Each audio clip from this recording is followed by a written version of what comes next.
हर बच्चे को जैसे मुझे और तुमको ये कभी नहीं पढ़ाया जाता जो लाइफ में सबसे ज्यादा इम्पोर्टेंट चीज थी। मान लो तुम्हारा एक अमन नाम का दोस्त है और वो 12th टॉप किया, और उसी रात अमन अपने आप से पूछता है इससे आगे क्या, और इस सवाल का जवाब अमन के पास था ही नहीं, क्योंकि उसे स्कूल में ये बताया ही नहीं गया। बस स्कूल में यही बताया गया अच्छा नंबर लाओ तुम्हारा लाइफ सेट हो जाएगी। लेकिन जिंदगी ने पूछा अब फैसला कौन लेगा। अमन एकदम चुप था, क्योंकि उसके पास जवाब ही नहीं था। उसे स्कूल में ये सिखाया ही नहीं गया, और बस सिखाया गया था तो सिर्फ फिजिक्स, केमिस्ट्री, मैथ, बायोलॉजी ये सब। और आगे चलकर अमन का जॉब भी लगा और अमन खुश था। लेकिन 30 दिन बाद उसका जेब खाली था, क्योंकि उसे ये भी नहीं सिखाया गया था पैसे को संभाले कैसे। दिखावे के चक्कर में अमन ने वो हर एक चीज खरीदी जो उसे पसंद था, वो भी ईएमआई पे। और देखते ही देखते अमन के ऊपर ईएमआई का बोझ बढ़ते गया। फिर उसने सोचा काश मुझे समझाया होता, लेकिन उसे तो स्कूल में सिर्फ और सिर्फ सवाल का जवाब देना ही सिखाया गया था। और अमन के ऑफिस में प्रेशर बढ़ने लगा और डांट भी, जहां तक उसे अपने बॉस से सुनना पड़ा।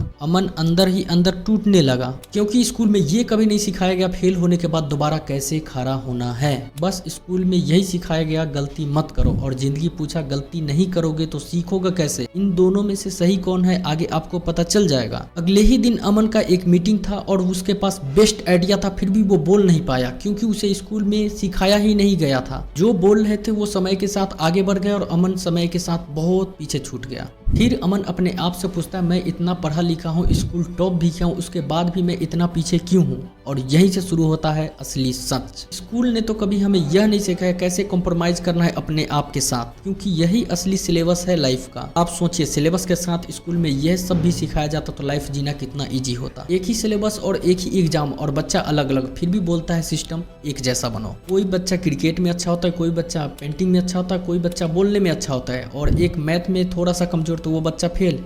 अब आप सोचिए मछली को बोल दिया जाए पेड़ पे चढ़ने के लिए तो मछली पूरा जिंदगी यही सोच देगा मैं तो बेकार हूँ। क्या आपको ये नहीं लगता हमारे अपने बच्चे के साथ यही कर रहे हैं? क्योंकि सबको अपना अपना फील्ड पसंद होता है और अपना अपना फील्ड का सबसे बेस्ट होता है। क्योंकि स्कूल रिजल्ट देखता है, माता पिता कंपेयर करते हैं और पड़ोसी लोग दबाव डालते हैं और बच्चा बीच में टूट जाता है। हमें सीखना होगा, सोचने की आजादी देनी होगी और अपने आप को समझना होगा, और नंबर से पहले एक अच्छा इंसान बनना होगा। क्योंकि डिग्री नौकरी दिला सकती है, जीने की तरीका नहीं। जीने की तरीका खुद से सीखना होता है और ये स्कूल से बाहर सीखना होता है।